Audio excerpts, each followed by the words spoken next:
찬송가 442장 찬송 부릅니다.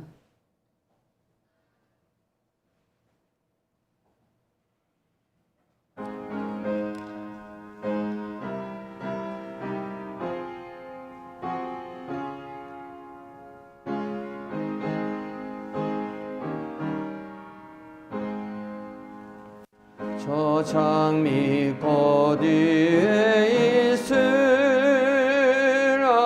아직 맺혀 있는 그때에 그의 은혜의 소리 들리니 춤성 분명하다. 주님 나와 동행을 하면서 나를 친구 삼으셨네. 우리 서로 받은 그 기쁨은 알 사람이 없도다. 그 정한 주의 음성 은은새도 잠잠케 한다. 내게 들리던 주의 음성이 늘 귀에 쟁쟁하다. 주님 나와 동행을 하면서 나를 친구 삼으셨네. 우리 서로 받은 그 기쁨을 알 사람이 없도다. 밤 깊도록 동산 안에 주와 함께 있으려 하나. 그런 세상에 할 일 많아서 날 가라 명하신다. 주님 나와 동행을 하면서 나를 친구 삼으셨네. 우리 서로 받은 그 기쁨은 알 사람이 없도다.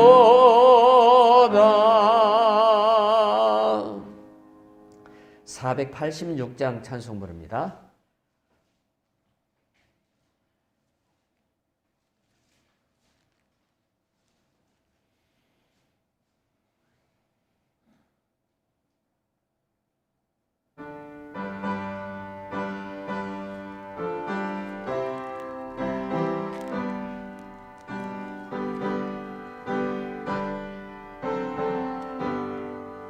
이 세상에 근심된 일이 많고 참 평안을 몰랐구나. 내 주 예수 날 오라 부르시니 곧 평안이 시리로다. 주 예수의 구원의 은혜로다. 참 기쁘고 즐겁구나. 그 은혜를 영원히 누리겠네. 곧 평안이 시리로다. 이 세상에 공고한 일이 많고 참 쉬는 날 없었구나. 내 주 예수 날 사랑하 곧 평안이 시리로다. 주 예수의 구원의 은혜로다. 참 기쁘고 즐겁구나. 그 은혜를 영원히 누리겠네. 곧 평안이 시리로다. 이 세상에 죄악된 일이 많고 참 죽을 일 쌓였구나. 내 주 예수 날 건져 주시오니 곧 평안이 시리로다. 주 예수의 구원의 은혜로다. 참 기쁘고 즐겁구나. 그 은혜를 영원히 누리겠네. 곧 평안이 시리로다.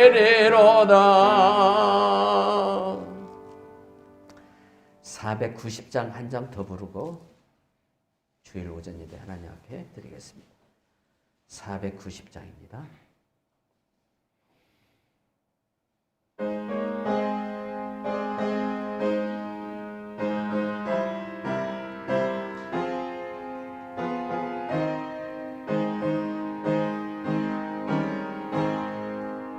주여 지난밤 내 꿈에 배었으니 그 꿈 이루어 주옵소서.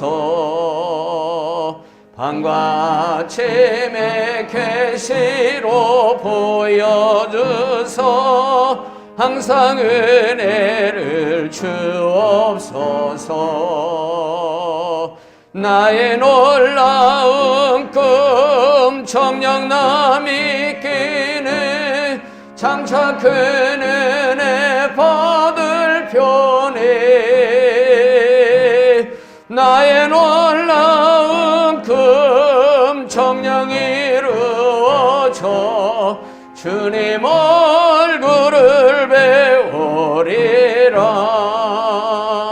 마음 괴롭고 아파서 낙심될 때 내게 소망을 주셨으며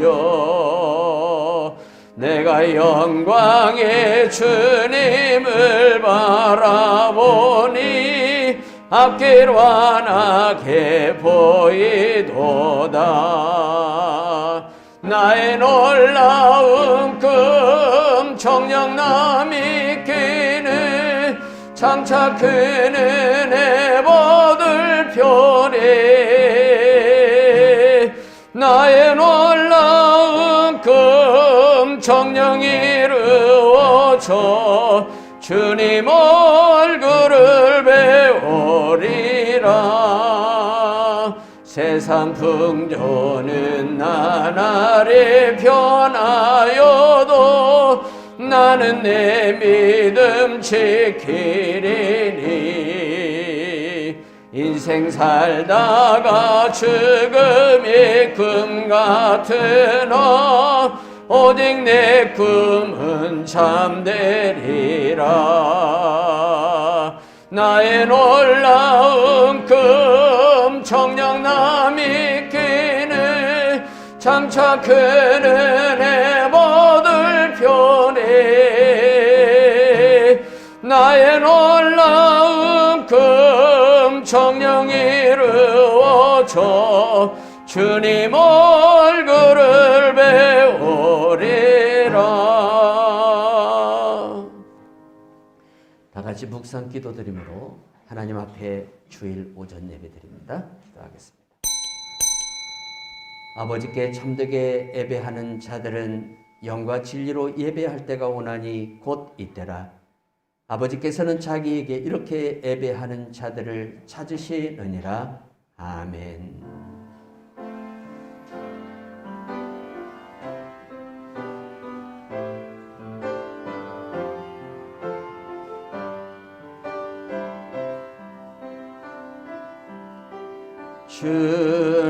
주님의 성령 지금 이곳에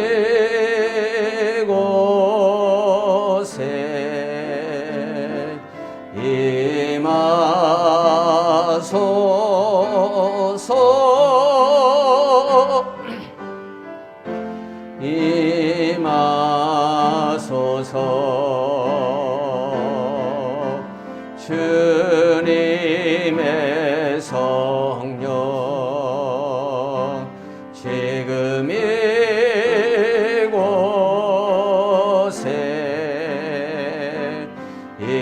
임하소서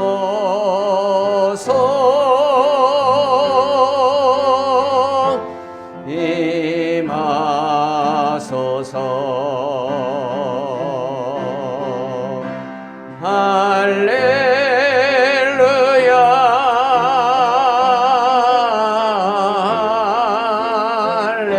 할렐루야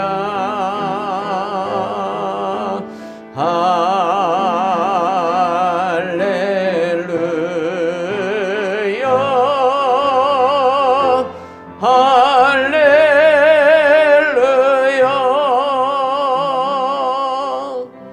전능하사 천지를 만드신 하나님 아버지를 내가 믿사오며 그의 아들 우리 주 예수 그리스도를 믿사오니 이는 성령으로 잉태하사 동정녀 마리아에게 나시고 본디오 빌라도에게 고난을 받으사 십자가에 못 박혀 죽으시고 장사한 지 사흘 만에 죽은 자 가운데서 다시 살아나시며 하늘에 오르사 전능하신 하나님 우편에 앉아 계시다가 저를서 산 자와 죽은 자를 심판하러 오시리라.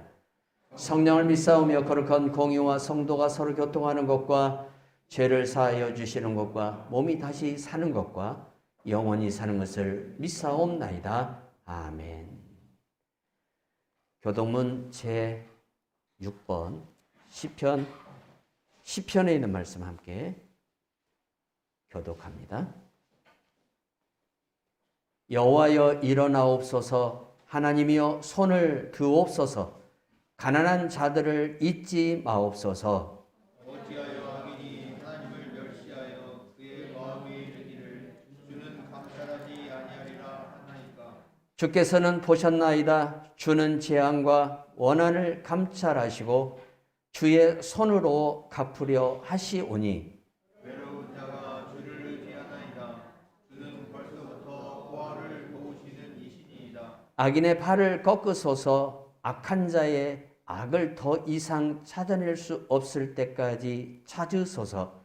여호와께서는 영원 무궁토록 왕이시니 이 나라들이 주의 땅에서 멸망하였나이다. 여호와여 주는 겸손한 자의 소원을 들으셨사오니 그들의 마음을 준비하시며 귀를 기울여 들으시고 고아와 압제당하는 자를 위하여 심판하사 세상에 속한 자가 다시는 위협하지 못하게 하시리로다. 아멘. 찬송가 20장 찬송 하나님께 영광 돌립니다.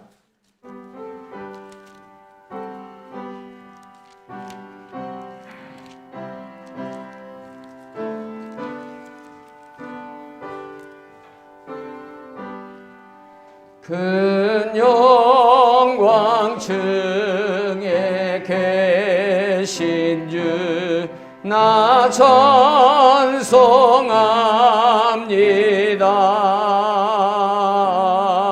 영원히 계신 주 이름 나 찬송합니다. 한없이 크신 능력을 나 찬송합니다. 참되고 미쁜 그 언약 나 찬송합니다. 온 천지 창조하시던 그 말씀 힘이 있어 영원히 변치 않는 줄 나 믿사옵니다. 그 온유하신 춤성 날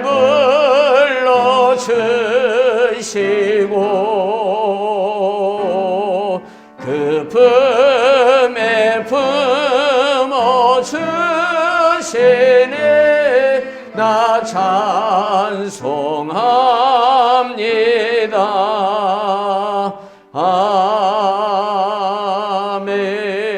아멘. 하나님 아버지, 오늘도 저희들에게 거룩한 성의를 허락하여 주시고 하나님 앞에 나와서 예배할 수 있는 거룩한 성도가 되게 해주심을 감사드리옵나이다. 이 모든 은혜가 아버지로부터 나왔고 아버지의 아들 예수 그리스도로 말미암아 이루어진 일이오니 또 성령께서 저희들을 인도하셔서 오늘도 아버지 앞에 예배할 수 있도록 저희들의 몸을 성전 삼아 주시고 우리 안에 거하셔서 오늘도 아버지가 내 안에 거하시고 내가 아버지 안에 거하는 귀한 은혜의 축복의 시간이 되게 해주심을 감사드리옵나이다. 하나님 먼저 영광을 받으시었고 우리 예배를 받으시며 또한 우리 예배 가운데에 임재하여 주셔서 오늘도 우리가 하나님으로 말미암아 기뻐하고 또한 주의 말씀으로 우리의 믿음이 더욱 담대하여지게 하여 주시며 또한 우리가 하나님의 보좌 앞에 나아가기를 주저하지 말고 하나님 앞에 나아가 믿음으로 승리하는 성도들이 될 수 있도록 은혜 내려 주시옵소서. 아버지 앞에 나아가는 데에 우리의 죄가 아버지 앞에 나아가지 못하도록 혹이라도 하나님께서 우리를 기뻐하시고 하나님이 우리를 즐거워하지 아니하시고 진노하실까 두렵사오니 하나님 이 시간도 저희들의 죄를 아버지 아들 예수 그리스도의 피로 다 깨끗하게 정결하게 하여 주시고 주의 말씀으로 저희들을 또한 거룩하게 하여 주셔서 오늘도 우리가 아버지 앞에 나아가서 아버지의 이름을 부를 때에 자녀들을 향한 아버지의 그 인자하심과 풍성하심이 오늘 이 예배를 통해서 차고 넘칠 수 있도록 은혜 내려 주시옵소서. 하나님 아버지, 오늘도 이 예배 가운데 온 성도들에게 하늘의 신령한 은혜를 부어 주시옵고 아버지께서 또 복에 복을 더하시고 은혜에 은혜를 더하실 줄로 믿사오니 아버지의 이 모든 일로 인하여 아버지만이 영광 받으시기에 합당하신 하나님이 되실 줄 믿사옵나이다. 하나님 아버지, 오늘 또 우리 예배 가운데에 주의 성령으로 역사하시고 또한 주의 말씀으로 저희들의 심령이 기름지게 하여 주시며 또 이 말씀을 우리가 믿음으로 온전히 행하여서 하나님 우리 안에서 믿음의 표적과 또한 증거가 충만하게 나타날 수 있도록 살아계신 하나님의 부활의 증거자들이 될 수 있도록 은혜 내려 주시옵소서. 하나님 나라와 민족을 지켜 주시옵고 이 나라와 민족이 통일되기를 소망하오니 하나님 저 북녘 땅에도 아직도 저 공산주의가 건재하게 세워져 있음을 주님이 하실 줄 압니다. 주님, 이제 이 나라를 불쌍히 여겨 주시옵고 남북 문제가 잘 해결되게 하여 주시옵시며 또한 우리들이 이러한 하나님의 은혜로 말미암아 하나님 세계 속에 더 크게 성장하고 나아가는 나라가 될 수 있도록 은혜 내려 주시옵소서. 그러나 하나님 아버지 우리의 육만 창대해져서는 안 되겠사오니 우리 영이 하나님 이 민족에 살고 있는 모든 사람들 가운데에 주의 성령이 임하여 주시옵고 우리 영이 성령으로 말미암아 새롭고 거듭나며 또 이 코로나 바이러스를 통해서 우리에게 주는 교훈을 삼가 깨달아서 오늘 교회들이 정말 하나님께로 다시 돌아갈 수 있도록 은혜 내려 주시옵소서. 하나님 또한 선교사님들에게 은혜를 주시옵고 오늘 또 이방 땅에 나가서 이렇게 어려운 그러한 세대에 이 바이러스로 인하여 고통받는 세대에 선교사님들이 자기들의 사명을 쉬지 않고 있사오니 각자의 나라에서 각 민족을 섬기는 모든 선교사님들 위해 은혜 위에 은혜를 더하시옵고 하나님 함께하여 주시며 또한 그곳에서 선교에 귀한 복음의 씨를 뿌릴 때마다 기쁨으로 단을 거두는 축복의 역사가 나타날 수 있도록 은혜 내려 주시옵소서. 오늘도 우리 예배 가운데 함께 하시고 또 유튜브로 함께 예배하는 모든 성도들에게도 하나님 은혜 내려 주시옵소서. 감사드리옵고 살아계신 예수 그리스도의 이름으로 기도하옵나이다. 아멘.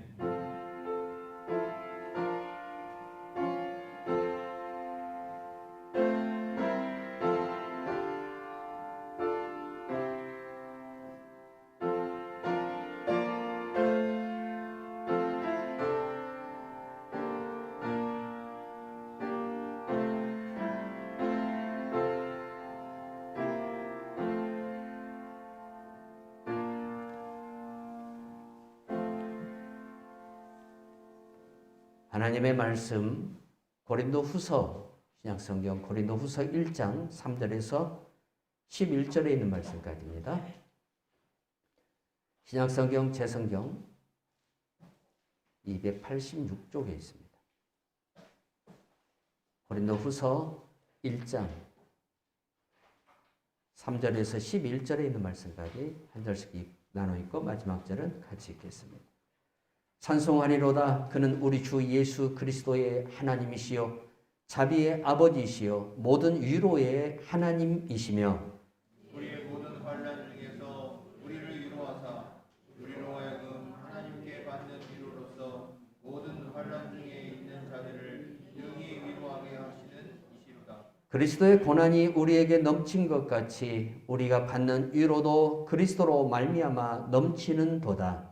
우리가 환난 당하는 것도 너희가 위로와 구원을 받게 하는 것이요 위로가 우리를 돕고 우리가 것이니 이 위로가 너희 속에 역사하여 우리가 받는 것 같은 고난을 너희도 견디게 하느니라. 너희를 위한 우리의 소망이 견고함은 너희가 고난에 참여하는 자가 된 것 같이 위로해도 그러할 줄을 알미라.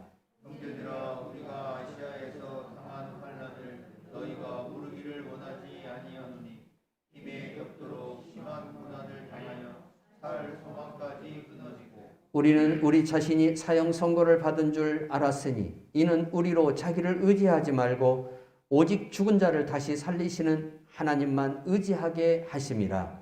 그가 이같이 큰 사망에서 우리를 건지셨고 또 건지실 것이며 이 후에도 건지시기를 그에게 바라노라. 너희 같이 읽어요. 너희도 우리를 위하여 간구함으로 도우라. 이는 우리가 많은 사람의 기도로 얻은 은사로 말미암아 많은 사람이 우리를 위하여 감사하게 하려 함이라. 아멘. 찬송 부르겠습니다. 246장 찬송 부릅니다.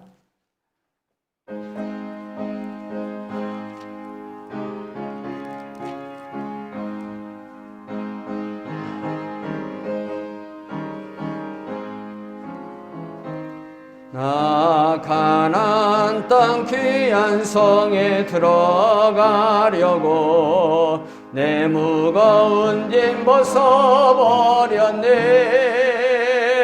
죄 중에 다시 방황할 일 전혀 없으니 저 생명 시내가에 살겠네. 길이 살겠네. 나 길이 살겠네. 저 생명 시내가에 살겠네. 길이 살겠네. 나 길이 살겠네. 저 생명 시내가에 살겠네.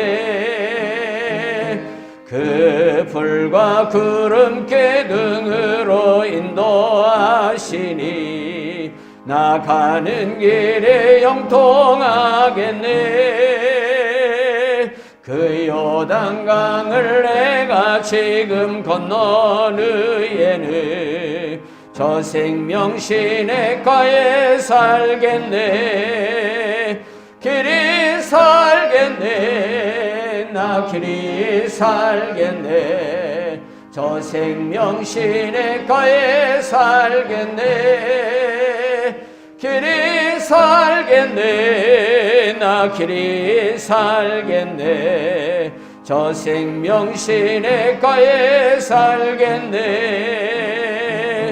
내 주린 영원만 나로서 먹여주시니 그 양식 내게 생명 되겠네. 이후로 생명 양식 주와 함께 먹으며 저 생명 시냇가에 살겠네. 길이 살겠네. 나 길이 살겠네. 저 생명 시냇가에 살겠네. 길이 살겠네. 나 길이 살겠네. 저 생명 시냇가에 살겠네. 비례라는 말은 우리가 국회의원들을 통해서 많이 들었던 그러한 단어입니다. 일정한 어떤 국회의원의 수가 뽑히면 거기에 준하는 국민들의 어떤 투표를 거치지 않고 투표된 사람의 비례를 따라서 국회의원이 되는 사람들을 비례대표 국회의원이라고 그러죠. 그래서 우리가 그러한 용어를 통해서 비례라는 말을 자주 들었어요. 비례라는 말은 견줄비라는 말과 법식내라는 한자 용어인데 두 양 또는 두 수에 있어 한쪽이 2배, 3배 등으로 많아질 때에 다른 한쪽도 같이 2배, 3배로 많아지는 것을 비례라고 이야기를 해요. 오른쪽이 2개가 생기면 왼쪽도 2개가 생기고 오른쪽이 4개가 생기면 같이 왼쪽도 4개가 생기는 이 원리를 비례라라고 그렇게 우리가 설명을 합니다. 이러한 용어들은 단지 정치적인 용어로만 사용되는 게 아니라 우리가 살아가는 세상의 경제적인 그러한 용어 가운데도 이 비례라는 용어는 많이 사용됩니다. 물량 비례의 법칙, 혹은 어떤 경제와 경제의 어떤 관계 속에서 얻어지는 상호 법칙, 이러한 것들을 통해서 또한 수학적인 그러한 문제 풀이에서도 이 비례의 법칙은 많이 사용되어지는데 특히 이 비례의 법칙이 가장 자세히 설명되어진 것은 성경입니다.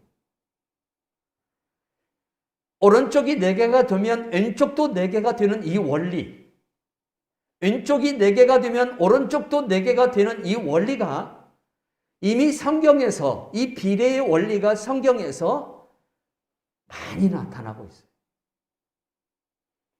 고린도후서 9장 1절에서 8절을 보니까 이런 내용의 말씀이 있어요. 성도를 섬기는 일에 대하여 내가 너희에게 쓸 필요가 없나니 이는 내가 너희의 원함을 알미라. 이렇게 쭉 바울이 이야기를 하다가 저 뒷부분에 가서 뭐라고 이야기를 하냐면 이것이 곧 적게 심은 자는 적게 거두고 많이 심은 자는 많이 거둔다 하는 말이로다. 각각 그 마음에 정한 대로 할 것이요 인색함으로나 억지로 하지 말지니. 많이 심으면 많이 거두는 거, 적게 심으면 적게 거두는 거, 이게 비례의 법칙이에요.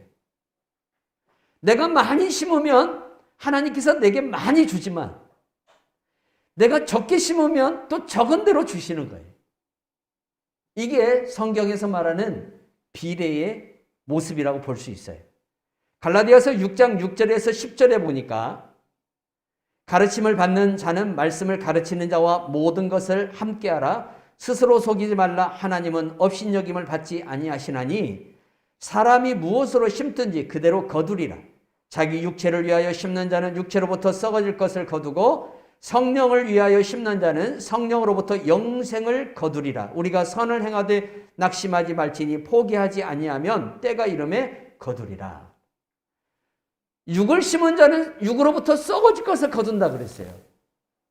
성령으로 말미암아 살아가는 사람들, 성령을 심는 자는 썩지 아니하는 영생을 거둘 것이다 라고 말씀했어요.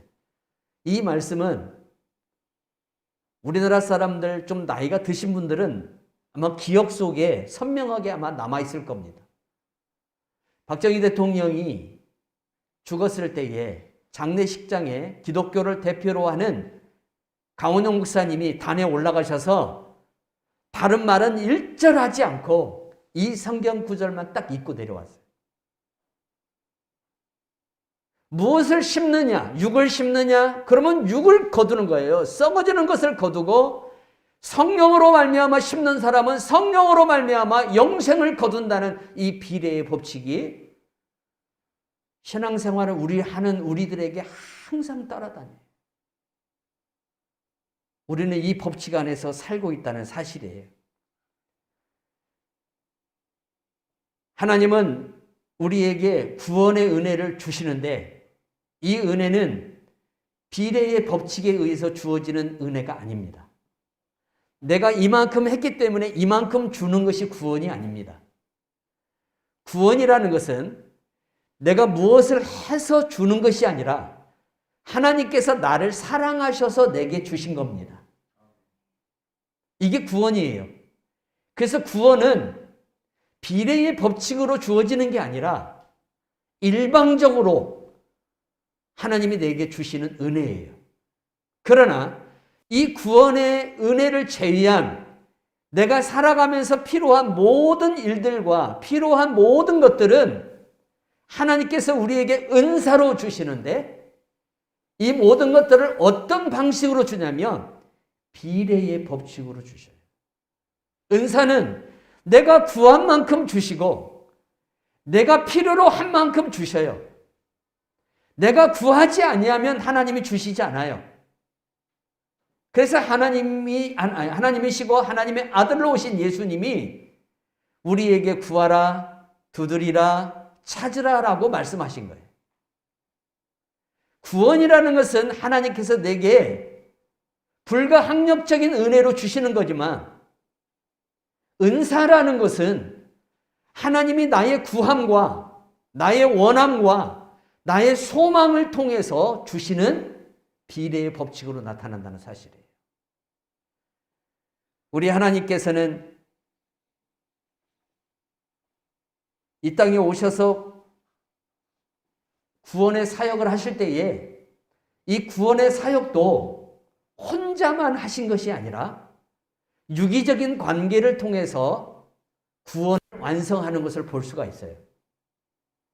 우리 예수님이 이 땅에 오셨습니다. 그런데 예수님이 이 땅에 오실 때에 인간의 몸을 입고 오셨습니다. 피조되어진 인간의 몸을 입고 오셨어요. 예수님이 원래 창조자이시고 하나님이시지만 그분의 육체는 피조되어진 육체를 가지고 오신 거예요. 피조되어진 육체를 입고 이 땅에 오신 거예요. 그렇기 때문에 우리들처럼 피곤하고 배고프고 외로움을 느끼고 고독함을 느꼈어요. 자, 예수님의 이러한 모습이 연약한 모습이에요.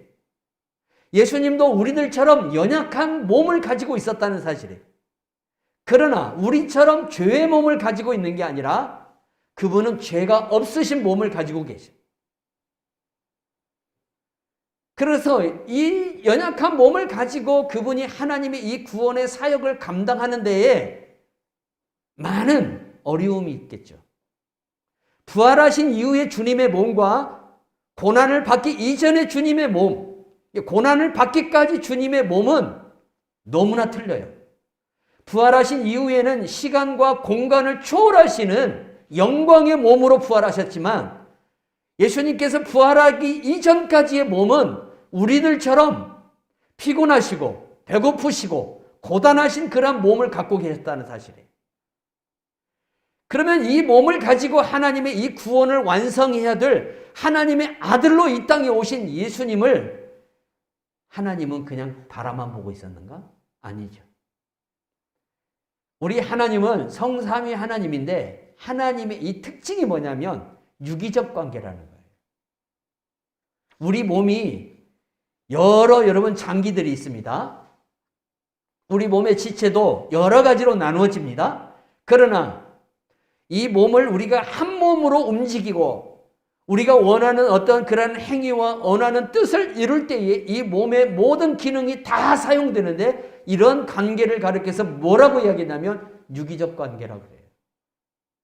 그런데 이 유기적 관계에서 어느 것 하나만, 특히 우리 몸 안에 있는 장기들 중에 어느 것 하나가 여러분 정지되어지고 사용이 되지 못하는 중병에 걸리면 사람은 죽게 되어 있어요. 하나하나가 다 소중하다는 거예요. 예수님께서 이 땅에 오셔서 구원의 사역을 이루실 때에 예수님께서 혼자 그 구원의 사역을 다 이루도록 하나님께서 예수님을 내버려 두는 게 아니라 예수님께서 그 사역을 온전하게 완성할 수 있도록 성부와 성령이 함께 하시고 항상 예수님과 동행하셨고 예수님의 그 모든 순종의 길에 힘이 되시고 능력이 되도록 하셨다는 사실이에요. 이게 비례의 법칙. 그러면 우리가 여기서 한 가지 깨달을 게 있어요.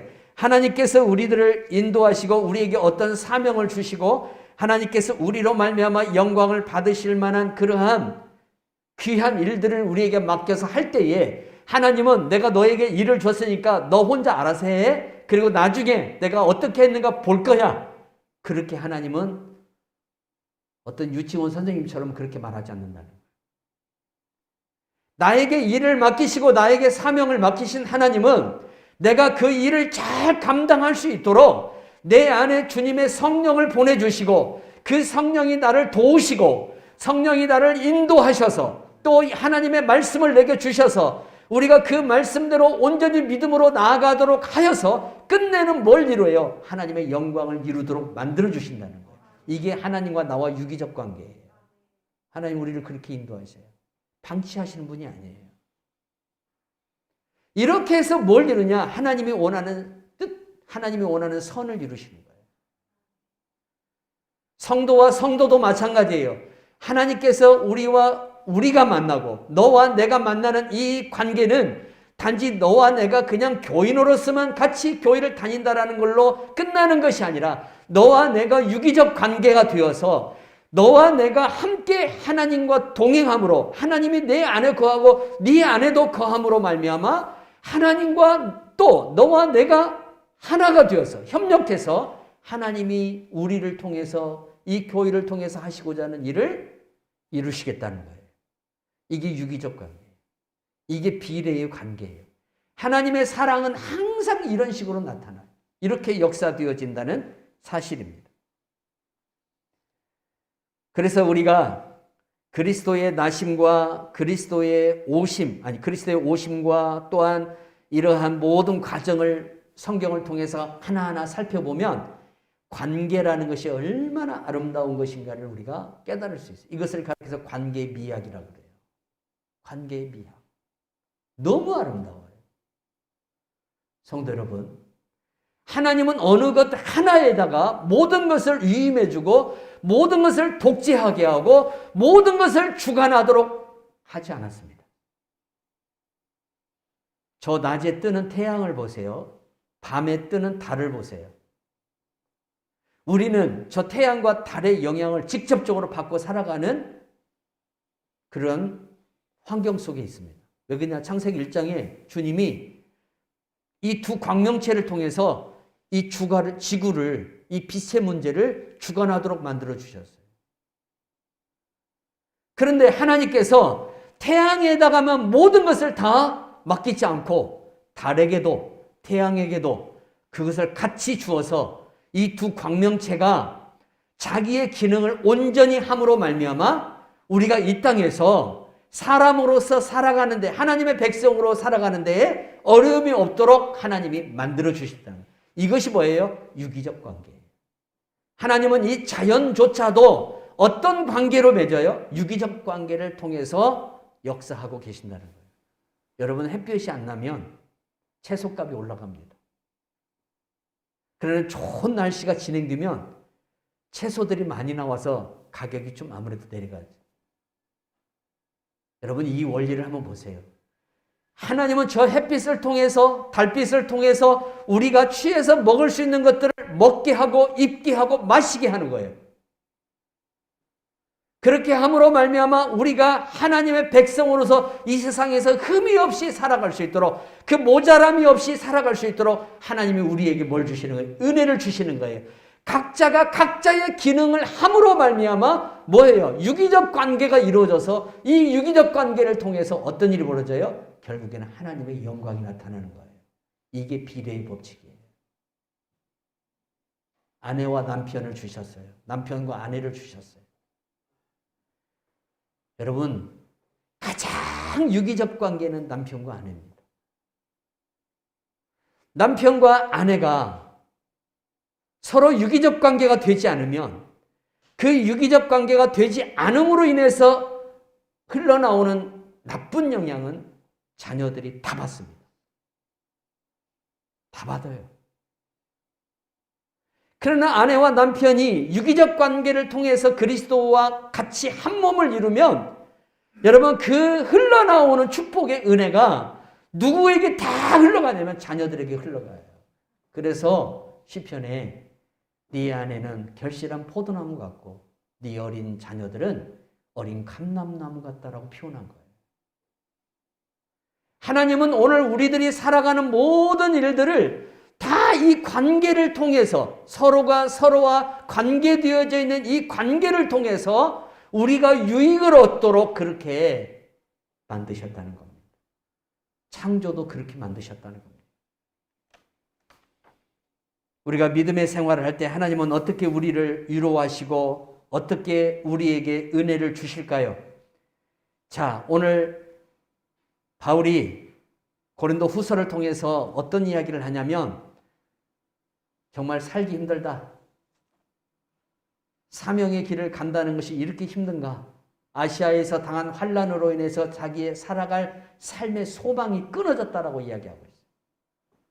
얼마나 사역하는데 힘들었으면 바울이 고린도 후서 1장에서 이 고백을 할까요? 그런데 바울의 이 고통을 하나님이 당신의 사랑으로 비례해 주셔요.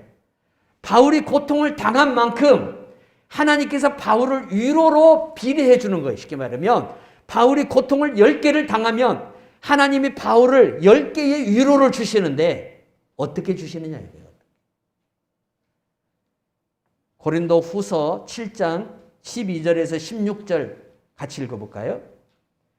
자, 고린도 후서 7장 12절에 16절. 그런즉 내가 너희에게 쓴 것은 그 불의를 행하는 자를 위한 것도 아니요 그 불의를 당한 자를 위한 것도 아니요 오직 우리를 위한 너희의 간절함이 하나님 앞에서 너희에게 나타나게 하려 함이로다. 이로 말미암아 우리가 위로를 받았고 우리가 받은 위로 위에 기도의 기쁨으로 우리가 더욱 많이 기뻐함은 그의 마음이 너희 무리로 말미암아 안심함을 얻었습니다. 내가 그에게 너희를 위하여 자랑하는 것이 있더라도 부끄럽지 아니하니 우리가 너희에게 이른 말이 참된 것 같이 디도 앞에서 너희가 자랑하는 것도 참되게 되었도다. 그가 너희 모든 사람들이 두려움과 떨므로 자기를 영접하여 순종한 것을 생각하고 너희를 향하여 그의 심정이 더욱 깊었으니 내가 범사에 너희를 신뢰하게 된 것을 기뻐하노라. 아멘. 아시아에서 당한 환난이 그의 삶의 소망까지 다 끊어지게 만들었어요. 이렇게 하나님의 복음을 위해서 바울이 헌신하고 고생을 하는데 그러면 하나님은 이 바울을 외면하겠냐 이거예요. 아니라는 거죠. 바울이 고난을 당한 만큼 하나님이 바울을 사랑하시는, 바울을 정말 사랑하시는 하나님의 그 사랑을 비례해 줘요. 바울이 100이라는 고난을 당했으면 하나님이 사랑이라는 위로를 100으로 채워주시는 거예요. 어떻게 함으로? 디도가 옴으로 그랬어요. 디도가 옴으로 바울이 내가 위로를 받았고 또 위로를 받았다는 거예요. 하나님이 우리에게 향한 당신의 사랑을 비례할 때에 무엇을 통해서 하냐면 누가 옴으로 뭐뭐뭐이 옴으로 하나님이 우리에게 당신의 사랑을 비례해 주십니다. 자, 우리가 그리스도 예수를 통해서 사랑을 받고 또 사명을 받아서 예수님을 위하여 일할 때에 많은 고난과 환난과 어려움이 찾아와요. 그때 우리가 참으로 삶의 소망까지 끊어지는 일들이 생기죠. 근데 하나님께서 우리의 삶의 이 소망이 끊어질 때 어떻게 우리를 위로해 줄, 당신의 사랑을 어떻게 비례해 주시냐면 멋멋멋이 옴으로. 그 멋멋멋이라는 것은 여러분들이 원하는 것이 될 수도 있고, 아니 하나님께서 여러분을 생각해서 여러분들이 생각지도 못한 것을 주시는 것이 될 수도 있는데, 사람이 될 수도 있고 물질이 될 수도 있고 여러분의 기도가 응답되는 것이 될 수도 있고, 아니면 여러분들에게 어떤 간절히 바라는 소망이 이루어지는 어떤 그런 것이 될 수도 있어요. 하나님이 그러한 것들을 주심으로 나를 위로해 주시는, 나를 향한 당신의 사랑을 비례해 주시는 거예요. 내가 고난을 4번 당했으면 하나님이 나를 향한 그 사랑의 비례를 4번으로 같이 갚아주시는 거예요. 채워주시는 거예요. 이게 우리를 향한 하나님 아버지의 특별하신 사랑의 비례의 방법이에요. 그래서 우리가 하나님의 일을 할 때에 낙심하지 말아야 되는 이유가 거기에 있어요. 우리가 인생을 살아갈 때 낙심하지 말아야 되는 이유가 거기에 있어요. 설령 내가 잃어버리고 내가 어떤 어려움을 당할지라도 하나님은 내가 당한 이 어려움과 고난을 누구에게 사랑의 비례로 나타내 주시고 채워주냐면 자녀에게 채워줄 수 있어요. 자녀에게 대신 그걸 채워줘요. 아니 여러분들에게 누군가를 또 붙여주고 누군가를 보내어서 그 사람으로 말미암아 여러분들을 향한 하나님의 사랑을 비례하게 해주시는 거예요. 디도가 왔어요. 먼 지역에 있는 바울의 제자 디도가 왔는데 고린도 교회의 소식을 가지고 왔어요. 고린도 전서에서 쓰여진 고린도 교회의 소식이 아니라 고린도 후서에서 이제 이 교회가 달라졌습니다. 이 교회가 새로워졌습니다. 이 교회 성도들이 바울을 지극히 이제 생각하고 깊이 바울을 위해서 같이 기도하는 그 소식을 가지고 바울에게 왔어요. 바울이 디도로부터 이 소식을 들었을 때에 아시아에서 당한 환난으로 인해서 자기 삶의 소망이 끊어졌는데 자기 삶의 소망이 떨어지는 이 고통을 하나님이 뭘로 채워주느냐? 디도가 옴으로, 고린도 교회의 그 사랑을 가지고 옴으로 목회자의 다시 샘솟는 그 희망과 소망이 솟아날 수 있도록 만들어주시는 거예요. 이게 하나님의 방법이에요. 아무개가 옴으로, 아무개가 주어짐으로, 멋멋멋이 내게 허락됨으로, 하나님이 이렇게 나에게 응답하심으로, 하나님이 내게 나타나심으로, 하나님이 나를 어떻게 하셔요? 당신의 사랑을 비례해 준다 이거예요. 위로해 준다 이거예요. 하나님은 그렇게 역사하시는 하나님이십니다. 신앙 공동체 안에서 우리가 유기적인 관계를 맺고 성도들과 사랑하면서 살아가야 될 이유가 어디 있냐면, 하나님이 직접 오셔서 우리를 위로할 수도 있어요. 그런데 하나님께서 같이 사랑하는, 서로 사랑하는 이 성도들을 통해서 마치 디도가 바울에게 온 것처럼 우리가 그 위로를 받고 그 사랑의 비례를 받을 수 있도록 하나님이 우리에게 은혜를 주시더라 이거예요. 사람을 통해서 당신의 사랑을 비례해 주십니다. 그래서 사람과의 유기적 관계가 굉장히 중요하다는 거예요. 바울을 보세요. 제자들을 참 잘 뒀어요, 바울이. 바울의 목회는 베드로처럼 큰 대중 목회가 아닙니다. 바울은 1:1 양육 목회를 참 잘했던 사람 중에 하나입니다. 제자 훈련을 참 기가 막히게 시킨 사람이에요. 젊은 청년들을 만나서 그들을 제자 훈련시켰어요. 그러나 막상 자기가 어떤 환난을 당했을 때에, 삶의 소망이 끊어질 때에, 이대로 죽어서 천국 갔으면 좋겠다 할 때에 하나님이 과거에 만났던 그 제자들을 바울에게 보내어서 바울로 하여금 그 지친 마음을 다시 일으키고 무너진 발걸음을 다시 세울 수 있도록 만들어 주셨다는 사실이에요. 누가 옴으로, 아무개가 옴으로, 무엇을 주심으로. 그 멋멋 안에는 여러분 각 사람에게 다 틀려요. 각 사람에게 멋 안에 바울에게는 디도가 오므로 위로가 되었고 하나님의 사랑이 비례되었지만 우리들에게는 우리가 원하는 각자의 어떤 기도의 제목들이 있고 우리의 소망들이 있고 우리를 향한 하나님의 또 다른 어떤 은혜가 있기 때문에 이러한 것들이 주어짐으로 하나님께서 우리에게 당신의 사랑을 비례해 주시더라 이거예요. 우리가 그 축복을 누리는 성도가 되어야 될 줄로 믿습니다. 두 번째는 바울을 하나님께서 어떻게 사랑으로 비례해 줄까요? 성령의 나타남과 능력입니다. 바울은 고린도 교회에 편지를 하면서 내가 너희들에게 나아갈 때에 두렵고 떨렸다 그랬어요. 고린도 교회는 굉장히 스펙이 높은 사람들이 많이 모였어요. 로마에서 장군들이 군 생활을 하다가 퇴역을 하면 로마 황제가 로마 시내에서 그 장군들을 못 살게 해요. 살지 못하게 법령을 정해서 혹이라도 쿠데타를 일으킬 수 있으니까 못 살게 하고 고린도로 다 보냈어요. 고린도는 항구 도시다 보니까 부자들도 많고 쉽게 말하면 아주 그런 높은 정치인들도 있고 굉장히 당대에 뛰어난 사람들이 그 도시에서 많이 살고 있었어요. 그 도시는 저 높은 층에서부터 저 하층민까지 아주 이렇게 모든 것이 피라미드 형태로 그렇게 되어 있는 도시였어요. 이 도시에 바울이 가서 교회를 개척합니다. 그래서 바울이 그들에게 나아갈 때, 고린도의 성도들에게 나아갈 때 두렵고 떨렸다고 그랬습니다. 왜? 바울은 우리가 바울을 눈으로 직접 보지 않아서 여러분들이 어떻게 평가할지 모르겠지만 바울에 대한 내려오는 교의사의 이야기를 보면 그의 다리는 약간 팔자다리였습니다.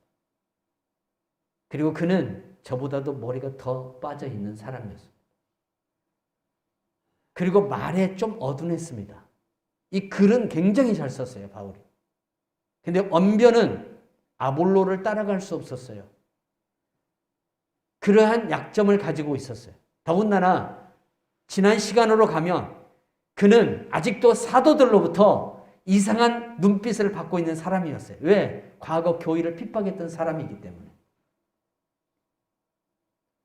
이러한 여러 가지 이력이 그를 따라다니는데 이러한 관계 속에서도 고린도 교회에 나갈 때에 여러분 스펙이 딸린 거예요.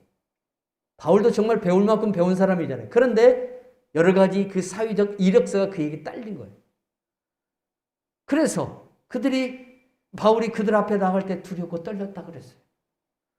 그러면 그들을 어떻게 하나님의 복음으로 주님의 교회로 데리고 올 수 있냐 이거예요. 문제는 이거잖아요. 내가 저들을 능가할 만한 어떤 실력이나 내가 저들을 능가할 만한 어떤 그런 이력서가 없는데 그런 스펙이 없는데 어떻게 저 사람들을 가서 하나님의 교회로 데려올 수 있냐 이거죠. 하나님은 어떻게 역사합니까? 스펙으로 역사하지 않습니다. 지금까지 하나님은 우리가 박사학위를 갖고 있고 석사학위를 갖고 있고 무엇을 갖고 있어도 그걸로 하나님이 사람을 구원하는 일에 쓰지 않습니다. 유용한 도구는 되게 할지 몰라도 그걸 통해서 역사하지 않습니다. 하나님께서 당신의 일을 이루실 때에 무엇을 통해서 우리에게 그 뜻을 이루시냐면 여러분들이 최고로 여러분의 삶에 있어서 약점인 것들, 여러분의 지극히 연약한 것들. 바울에게 가장 큰 연약함은 뭔지 알아요? 눈병이었어요. 하나님 앞에 간절히 기도했습니다. 이것 좀 고쳐달라고. 사역하는데 너무 힘듭니다. 하나님께서 뭐라고 하냐면 네 은혜가 네게 족한 줄 알으라고 그래요. 지극히 큰 은혜를 받은 바울이 있는데도 하나님께서 그 은혜를 그냥 일절 거절해버려요. 근데 바울이 그러한 하나님의 거절 속에서도 감사한 게 뭐예요? 도리어 자기의 강함을 통해서 성령의 역사가 나타나는 게 아니라 자기의 가장 연약하고 부족한 데서 하나님의 역사가 나타나는 것을 보기 시작한 거예요. 하나님께서 어떻게 역사해요? 그를 어떻게 위로해줘요? 그에게 어떻게 당신의 사랑을 비례해줘요? 그의 가장 연약한 부분들, 그의 가장 부족한 부분들을 통해서 성령의 역사가 나타나더라 이거예요. 눈병 때문에 기도했는데 하나님이 그에게 눈병은 안 고쳐주고 뭘 주시냐면 성령의 능력을 주어가지고 환자들의 몸에 손을 대면 병자가 일어나요.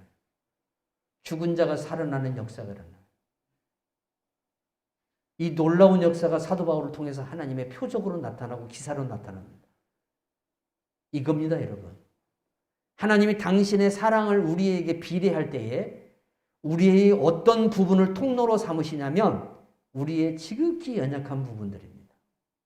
이 부분들을 하나님이 당신의 사랑을 드러내는 통로로 씁니다. 건강이 약한 분들이 건강이 안 좋은 사람을 고칩니다. 신비해요. 근데 자기 몸은 안 나서요. 자기 몸은 안 나서요. 그런데 그 연약한 몸을 갖고 연약한 사람을 고쳐요. 말이 어둔한 사람을 통해서 하나님께서 누군가 그 능한 사람, 세상에 능한 사람을 전도해서 데려오게 만들어요. 하나님은 정말 신비하신 하나님이에요. 그런 분들을 참 종종 만나서 간증을 들어요. 자기가 지극히 연약한데 그 연약함에 비해서 자기보다 굉장히 뛰어난 사람을 갖다가 그 연약함을 통해서 하나님 앞으로 데려오게 만드는 통로로 삼으시더라 이거예요. 그 똑똑한 사람들이 초등학교밖에 안 나온 사람의 전도를 받아서 교회를 와요. 하나님이 내 초등학교 졸업한 그 부끄러움을 당신의 도구, 당신의 성령의 능력과 권능을 나타내는 도구로 쓰시더라 이거예요. 성도 여러분, 그러면 우리가 어떻게 해야 됩니까? 바울은 뭘 자랑했습니까? 나의 연약함을 자랑하노라 그랬어요. 내 연약함이 하나님이 나에게 성령으로 역사하는 통로가 되고 하나님이 역사하는 도구가 된다면 내 연약함이 많을지라도 우리가 하나님 앞에 더 감사하고 영광을 돌려야 되지 않겠어요? 그 연약함을 갖고 원망할 것이 아니라 연약함을 가지고 하나님께 감사해야 돼요. 하나님은 그런 하나님이십니다. 바울의 사역을 보면 그러한 부분들이 참 많이 나옵니다. 하나님께서 성령의 역사와 나타남을 통해서 당신의 능력을 바울에게 사랑을 비례해 주는 것을 볼 수 있어요. 하나님께서 또 바울에게 어떻게 그 사랑을 비례해 줘요. 당신이 죽고자 하는 바울이 고난을 당하는 만큼 하나님의 사랑이 바울에게 더 커지게 나타나는데 어떻게 해서 나타나냐면 하나님께서 당신을 드러내십니다. 현현이라 그래요. 그것보로 현현.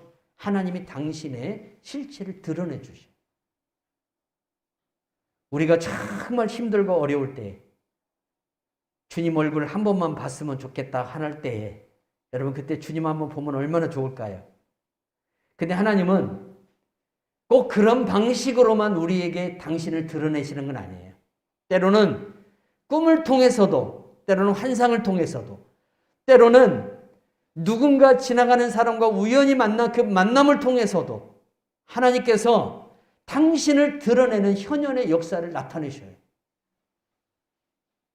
때로는 당신을 직접 나타내셔서 우리에게 위로를 주시고 우리를 격려하시고 우리를 세우시는 그러한 일도 하셔요.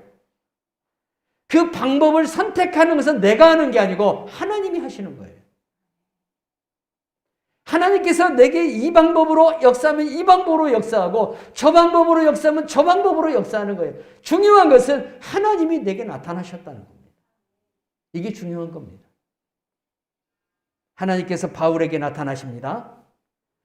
하나님이 바울에게 나타날 때에 천사를 통해서 나타날 때도 있었고 음성으로 나타날 때도 있었고 하나님이 직접 바울에게 나타나서 말씀을 하실 때도 있었어요. 바울이 로마를 갈 때 여러분 사도행전의 그 과정을 보세요. 주의 사자가 나타나서 바울아 두려워하지 말라 그래요. 여호수아가 가나안 땅을 향해서 나아갈 때에 여호와의 군대 장관이 칼을 들고 서 있습니다.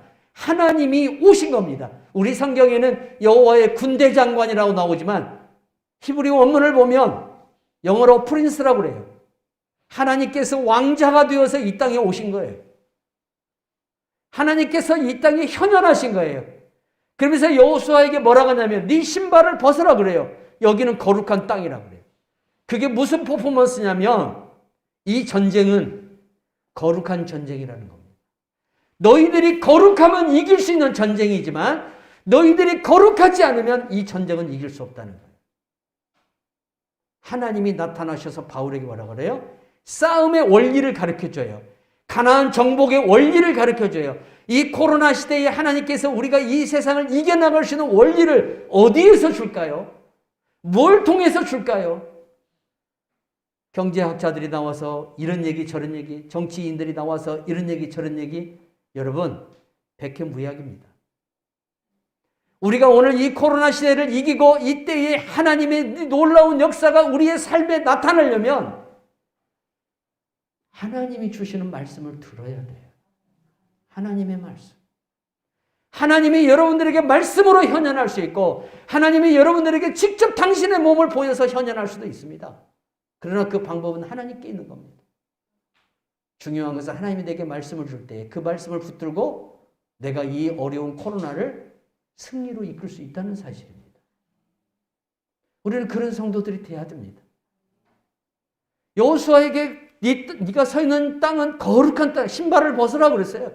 이 신발을 벗는다는 행위는 거룩한 성도가 된다는 뜻이에요. 그래야만이 이 전쟁을 이길 수 있다는 거예요. 그래서 하나님께서 길갈에다가 이스라엘 백성들을 데려다 놓고 할례를 행합니다. 600만이라는 그 이스라엘 전체 인구, 그때 당시 인구였는데 그 인구 중에 여러분 남자들이 다 할례를 해요. 그러면 어떻게 되겠어요? 전쟁을 할 수가 없어요. 지금처럼 의학이 발달된 시대가 아니고 부싯돌입니다. 차돌입니다. 화강암으로 되어 있는 이 부싯돌을 취해서 지금 그 현장이 이스라엘에 가면 그대로 있습니다. 여호수아 때 그 화강암을 깎아서 부싯돌을 만드는 그 역사적인 현장이 그대로 남아있어요. 그 부싯돌을 통해서 남자의 표피를 잘라낸 거예요. 얼마나 고통스럽겠어요. 많은 피가 흘릴 것이고요. 그래서 지혈이 돼서 자연적으로 치유할 때까지 오랜 시간 기다려야만 됐던 거예요. 그러나 하나님은 이스라엘 백성들이 거룩한 그 시간, 그 거룩한 할례를 행하는 동안에 여리고성 사람들의 심령을 간담을 높게 해가지고 꼼짝 못하게 심리적인 전술에서 이미 그들은 패해버렸어요. 그들이 거룩하게 됐을 때 그 다음 여호와의 군대 장관이 나타나요. 그리고 여호수아를 돕습니다. 그런데 아이성 전투에서 실패합니다. 36명 정도가 되는 이 이스라엘 군인들이 죽습니다. 여호수아가 전쟁에서 첫 번째 실패한 사건입니다. 왜 이런 일이 벌어질까요? 거룩하지 못했다는 거예요. 하나님이 그들에게 나타나지 않았어요. 그러니까 패배해버려요. 하나님이 그들을 돕지를 않아요. 그러니까 패배해요. 그러면 왜 하나님이 그들을 돕지 않았을까요? 아간 때문입니다. 아간이 하나님의 거룩함을 침범했습니다. 물건을 하나님의 성별된 물건을 훔쳤습니다. 이 사건으로 인해서 이스라엘이 아이성 전투에서 패배합니다. 성도 여러분, 이런 때일수록 우리가 더 거룩하고 이 코로나로 인해서 우리가 더 깨달아야 할 것은 한국교회가 더 거룩하고 내가 거룩하면 하나님은 우리가 코로나 이전에 받았던 은혜보다 이제 이 이후에 더 큰 은혜를 주실 줄 믿어야 돼요. 하나님의 이 사인은, 교회를 향한 이 사인은, 교회에서 지금 계속 환자들이 나와서 교회가 혐오 대상이 됐어요. 어제 인터넷판 제1번 뉴스가, 꼭지 1번 뉴스가 교회를 향한 세상의 시각이에요. 새벽에도 얘기했지만 우리나라 사람들 중에 9%만이 교회에 희망이 있다라고 이야기해요. 나머지는 다 교회에 희망이 없다라고 얘기합니다. 이렇게 지금 교회가 지탄을 받고 있습니다. 그런데 우리가 코로나 끝나면 달라질까? 아니라는 겁니다. 프레임이 이미 모든 사람들의 심령 속에 다 형성이 됐기 때문에 교회가 회복된다는 것이 그렇게 쉬운 문제가 아닙니다. 그러면 우리가 그럼에도 불구하고 이 세상을 하나님의 교회로 말미암아 이끌어가고 하나님의 영광이 나타나도록 하려면 우리가 이때 거룩해져야 됩니다. 그래야 하나님이 나타나십니다. 하나님이 다시 나타나서 우리를 회복시켜 주시고 우리를 세워줄 줄 믿으시기 바랍니다. 하나님이 바울을 어떻게 사랑의 비례로 갚아주는가 보세요. 참 우리 하나님이 하시는 역사를 보면 정말 놀라워요. 지쳐있는 이 바울에게 디도를 보내서 또 지쳐있는 이 바울이 손을 갖다 대기만 하면 성령의 역사가 나타나므로 그리고 지쳐있는 이 바울에게 하나님이 나타나셔서 바울아 라고 부르면서 네가 노마에 가리라, 네가 노마 황제 앞에 설 것이다 라는 그 격려의 메시지를 그의 귀에 들려주신다는 거예요. 이게 하나님이 바울을 향한 사랑의 비례의 모습이에요. 바울에게만 그러면 하나님은 이런 은혜를 줄까요? 아닙니다. 오늘 우리들에게도 이 은혜를 주실 줄 믿습니다. 여러분들이 하나님의 이 일을 감당할 때에 고난이 오고 어려움이 와도 낙심하지 말아야 될 것이 뭐냐면, 비례라는 것은 크면 클수록 사랑의 비례가 더 커진다는 겁니다. 이게 여호와의 신비입니다. 이게 하나님의 신비예요. 내가 고난을 받으면 받을수록 더 많은 하나님의 사랑과 은혜와 축복이 나타나더라 이거예요. 그러면 우리가 고난을 어떻게 해야 돼? 도리어 감사할 줄 알아야 돼.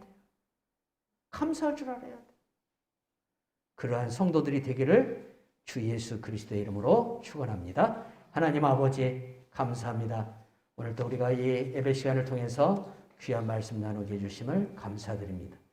하나님의 사랑은 비례되는 것이오니 아버지, 우리가 고난이 크면 클수록 우리를 향한 하나님의 사랑도 크게 나타날 줄 믿사오니 하나님의 이 은혜가 우리에게 차고 넘치게 하여 주시옵소서. 그래서 우리가 고난 중에도 낙심하고 절망하지 않게 하여 주시옵소서. 예수님 이름으로 감사하고 기도하옵나이다. 아멘. 찬송가 552장 찬송 부릅니다.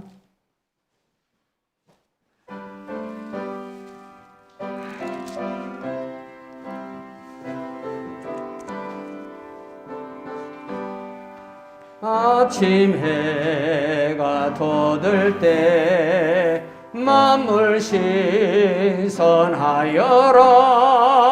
나도 세상 지날 때에 햇빛 뜨게 하소서.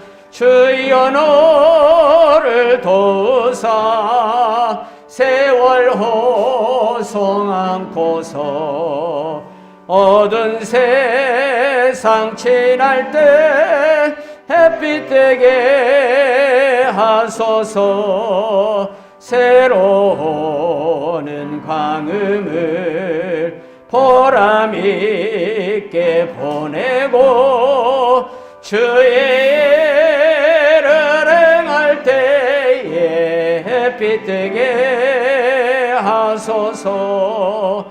주여 너를 도우사 세월 호송 않고서 어두운 세상 지날 때 햇빛 되게 하소서. 한번 가면 안 오를 빠른 광음 지날 때 귀한 시간 맞춰서 햇빛 뜨게 하소서. 주여 너를 도우사 세월 호송 않고서 어두운 세상 지날 때 햇빛 되게 하소서. 밤낮 주를 위하여 몸과 마음을 드리고 주의 사랑 나타내 햇빛 뜨게 하소서. 주여 너를 도우사 세월 호송 않고서 어두운 세상 지날 때 햇빛 되게 하소서. 아멘. 구정 명절을 맞이해서 사랑을 베풀어 주신 우리 성도님들께 감사를 드립니다. 이번 달에는 저 중미에 있는 나라 중에 니카라를 위해서 많이 기도해 주시기를 바라고, 코로나 바이러스가 언제 끝날지 모르지만 이제 본격적으로 정부에서 백신 투여를 할 것 같아요. 그리고 다행인 것은 지난주에 셀트리온인가요? 그 회사에서 치료제가 본격적으로 시판이 됩니다. 금년도에는 좀 어느 정도 진정이 되지 않을까 생각하지만 요즘 광주 쪽에 있는 교회들 가운데서 많이 환자들이 나와서 교회가 많이 세상에 비난을 받는 그런 상황 가운데 있으니까 우리가 삼가 많이 개인적으로 방역수칙을 잘 지켜서 교회가 세상에 덕을 세우는 그런 모습이 되기를 바랍니다. 하나님 아버지 감사합니다. 오늘도 예배드리며 이 어지럽고 힘든 세상에서도 우리가 예배하는 것을 포기하지 않고 하나님께 영광 돌리게 주심을 감사합니다.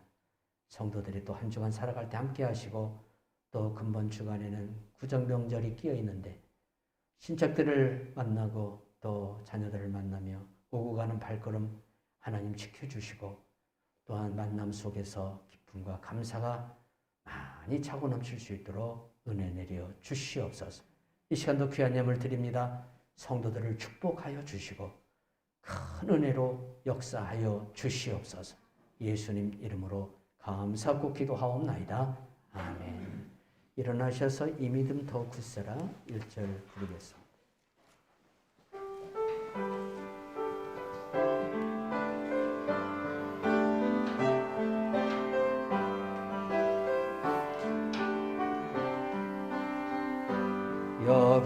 여기에 모인 우리 주의 은총 받은 자여라. 주께서 이 자리에 함께 계심을 아노라. 언제나 주님만을 찬양하며 살아가리니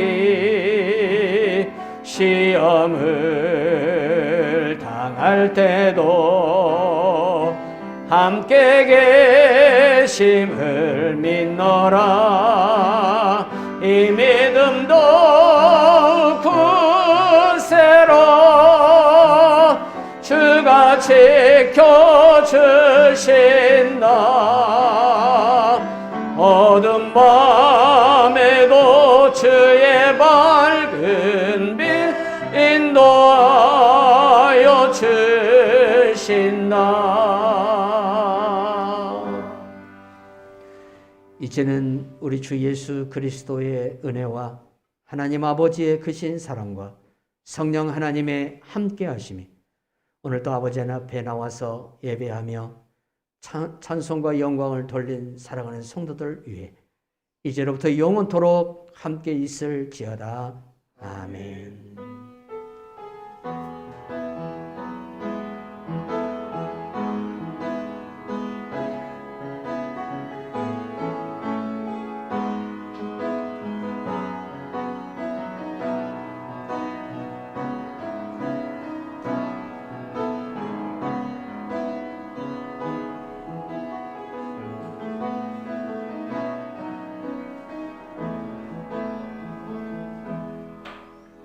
옆 사람과 사랑합니다.